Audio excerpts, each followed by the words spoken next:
जौहरला धाडलं. त्यावेळी शिवराय पन्हाळ गडावर होते. सिद्धी जौहरनं पन्हाळाला वेढा घातला. 2 मार्च 1660 तो दिवस. 4 महिन्याहून अधिक काळ पन्हाळ्यामध्ये अडकून पडलेल्या शिवरायांनी बाहेर पडण्यासाठी दिवस निवडला. दिवस नव्हे, रात्र. आषाढी पौर्णिमेची रात्र. 12 जुलै 1660. खूप साऱ्या प्रयत्नांनी हे धाडस करावं लागलं होतं. वेढ्यातनं बाहेर पडताना शिवा काशीद महाराजांचा पोशाख करून पालखीतनं निघाले आणि महाराज आहेत असं समजून सिद्धी जौहरच्या सैन्याकडनं ते पकडले गेले आणि स्वराज्याच्या कामी आले. पन्हाळ्यातनं बाहेर पडताना महाराजांच्या समवेत होते स्वराज्याचे गुप्तहेर बहिर्जी नाईक, रायाजी बांदल, फुलाजी प्रभू, बाजी प्रभू देशपांडे यांच्यासह निवडक 600 मावळे. विशाळ गड जवळ करायचा होता. वाटेत होती घोडखिंड. ती पार करून पुढे विशाळगड गाठायचा होता. पन्हाळगड ते घोडखिंड अंतर होतं 48 किलोमीटर.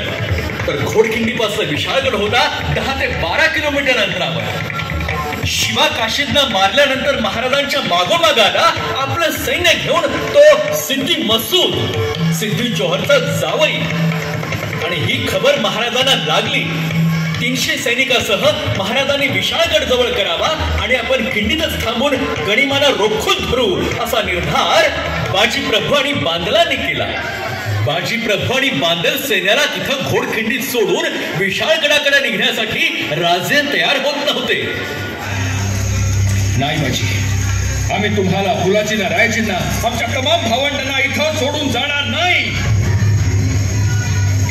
काळजी नका करू राजे. नाही बाजी. राजे, माझ्या डोळ्या देखत मी तुमचं बरं वाईट झालेलं बघू शकणार नाही. राजे, लाख मेले तरी चालतील, लाखाचा पोशिंदा जगलाच पाहिजे. पण बाजी झालं. जल्दी करा राजा, गरीब दिसायला लागले. जा राजे, जा. जा राजे, जा राजे, विनंती करतोय, जा. आपल्या जीवाभावाच्या सवंगड्या सोडून जाण्याची राजांची इच्छाच नव्हती मुळे. येतो. जा राजे, पुढे वा राजे. विशाळगडावर पोहोचल्यावरती तोफांचे 5 बार द्या.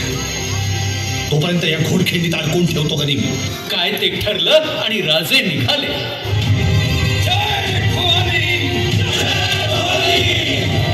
रात्री 9 वाजता पन्हाळ्यावरनं सगळे निघाले. रात्रभरचा प्रवास करून दमलेले थकलेले. मात्र घोडखिंडीमध्ये गणिमाला रोखायचं. गणिमाशी 2 हात करण्याचं स्फुल्लिंग बाजी प्रभूंनी भरलं. आज तुमचं युद्ध आहे काळ बनू पाहणाऱ्या वेळेशी. तुमचं युद्ध आहे अफाट संख्येचा गनीम पाहून मनात वाटणाऱ्या भीतीशी. तुम्हाला वाटेल आज कसे जिंकणार होत आपण, तेव्हा फक्त राजांना आठवा. या दरडीच्या छाताडावर पाय रोवून उभे राहा आणि लढा. घामाच्या शेवटच्या थेंबापर्यंत आणि रक्ताच्या शेवटच्या बिंदूपर्यंत लढा. मी तुम्हाला वचन देतो, आज जर राजांना वाचवलं तर या घोडखिंडीच्या दगडावरती तुमची नावं कायमची कोरली जातील आणि तुम्हाला तुमचा हक्क हक्काने मागता येईल. त्या हक्काचं नाव आहे स्वराज्य.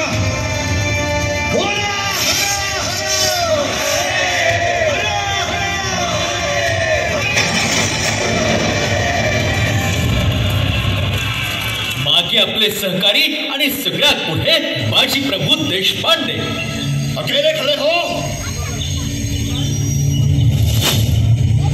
हट जाओ वरना कीमा बना देंगे. यलगार हो.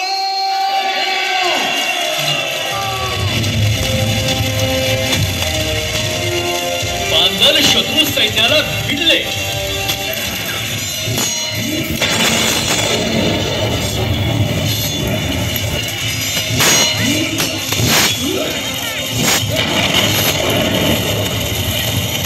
आपली सेना अवघी 300 जणांची तर शत्रू अमाप. राजे विशाळ गडाकडे निघालेले. तिकडे जसवंतराव पालवणीकर व सूर्यराव सुर्वे आडवे आले. राजांनी त्यांचं पारिपत्य केलं आणि दुपारी 2च्या सुमारास राजे विशाळ गडावर पोहोचले.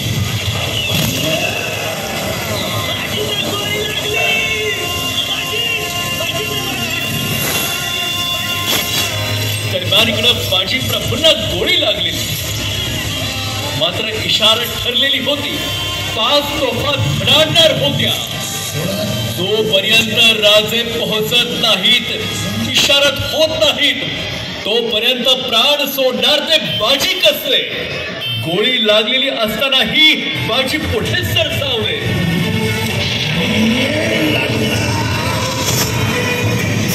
बाजी द्वेषाने लढत होते. रक्तबंबाळ झालेले होते. अंगावर जखमा झालेल्या. तरीही दोन्ही हातात शमशेर घेऊन बाजी अव्याहतपणे लढत होते. रायाची फुलाची बरेचसे मावळे आपण गमावले होते. शत्रूला एक एक करून कापून काढत होते. प्रचंड स्वामी निष्ठा ही झुंज थांबत नव्हती.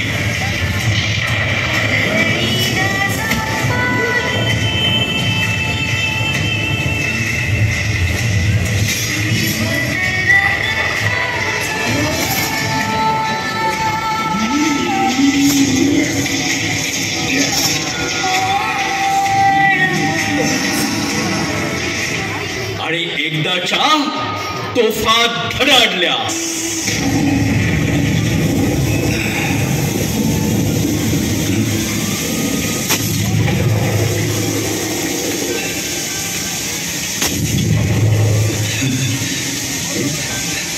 या वीर योद्ध्याचं शौर्य पाहून आज आसमंत ही आसवट ढाळत होती.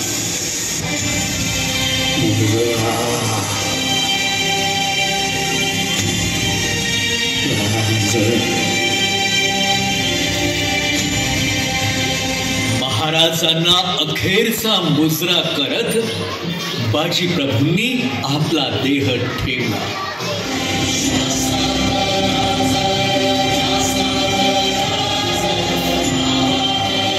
शौर्याची आणि बलिदानाची गंगोत्री घोडखिंड, अन्यायाविरुद्ध लढण्याची प्रेरणा देणारी ती पावनखिंड.